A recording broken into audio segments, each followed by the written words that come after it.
Hello YouTube, Zach Logan here, doing another sacred geometry video. This one is all about pentagrams, and generally speaking I stay away from the Fibonacci sequence and anything related to Fibonacci, but that's impossible for this. So the first thing that we're going to do is start out with a square. You can make your squares however you want. I just think they're more perfect when you put them around a circle. So I've got my square already, and if you don't know how to do that, I taught that in my first video, so go watch that if you haven't already. And yeah, so get your square, and then the division of your square is kind of imperative. You need that in order to do this. So anchor at the bottom half of your square, and then you want to get the distance between here and this top corner up here.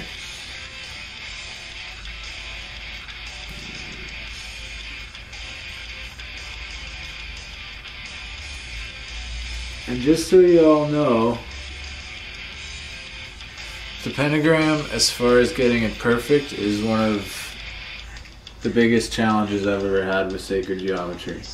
I'm going to do my best, but realistically speaking, I would take a lot more time to make this perfect.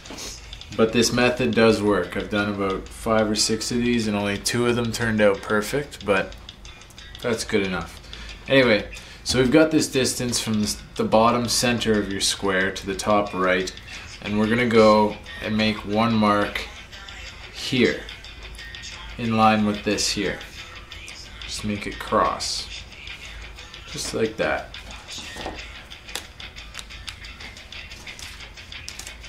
Then we're gonna draw a line from the bottom of your square up to that little mark you made, like so.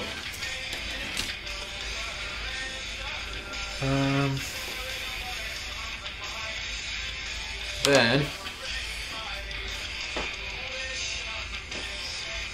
you want to get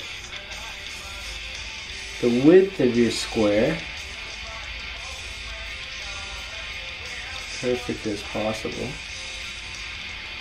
Actually, what I'm going to do is I'm going to take the length of this entire baseline here. Ooh.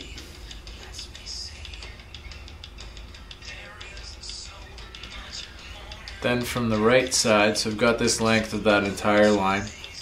Then, well, I guess for you it's the left side because this is upside down. Anyway, from this point right here, you're going to draw another line over here, or a mark. Like so. Then you're going to continue that line.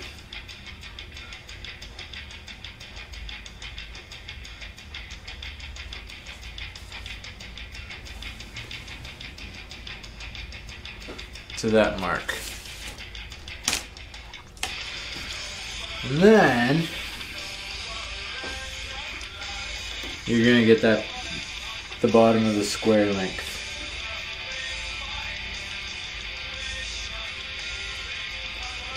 No word of a lie, I just learned how to do this today.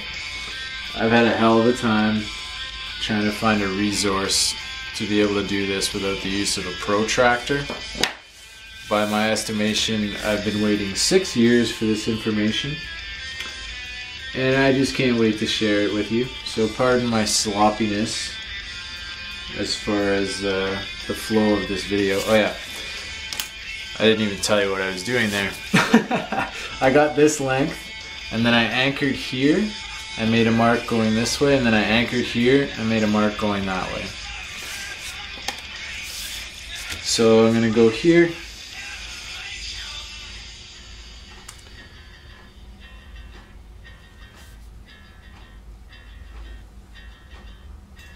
Make that. And here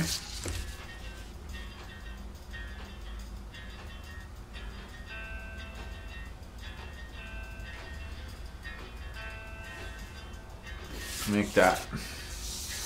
And that is the top of your star. So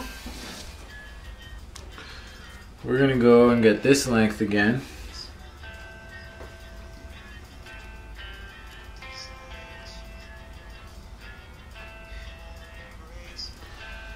And then we're gonna bring it up here, anchor here, top of your star, and make a mark that goes in line with that, and a mark that goes in line with this one.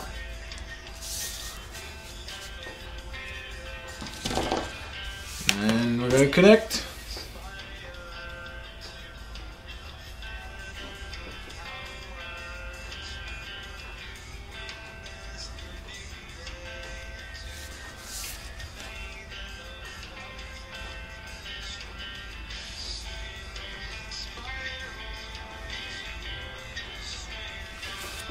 Like so. I'm sure you can begin to see this forming. So we already have this length spread. So we're just going to take it here.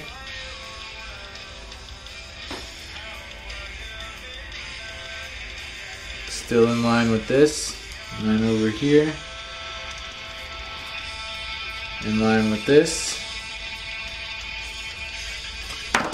I don't know if you can tell how excited I am to know how to do this. Even though I'll probably never actually use it in my art, I've just been bothered so much about the fact that I didn't know how to do this. Anyway, straight down to that point.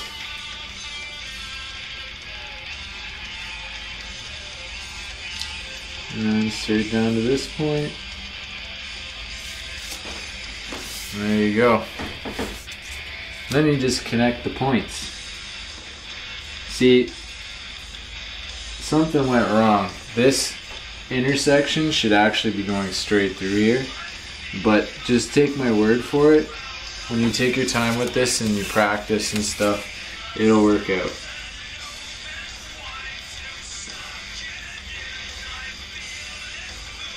Or maybe it's not supposed to cross there, I don't know. But I measured every one that I've done, and 2 of them definitely worked out, so every one of these lengths was right, and the distance between here and here and here and here was right. It's all good. That's how you do it. Surprisingly more simple than I would have figured. Anyway, that's it. That's five-sided pentagram, Pentagon, 5-sided star, however you want to look at it. That's how you do it. Very simple. The only thing I gotta figure out next is how to position these things so they'll go wherever I want them. Anyway, that'll be probably in 6 years. So that's it. Zach Logan. You can find me on Radiolab on Instagram, @Radiolab on Instagram. And yeah, that's all she wrote.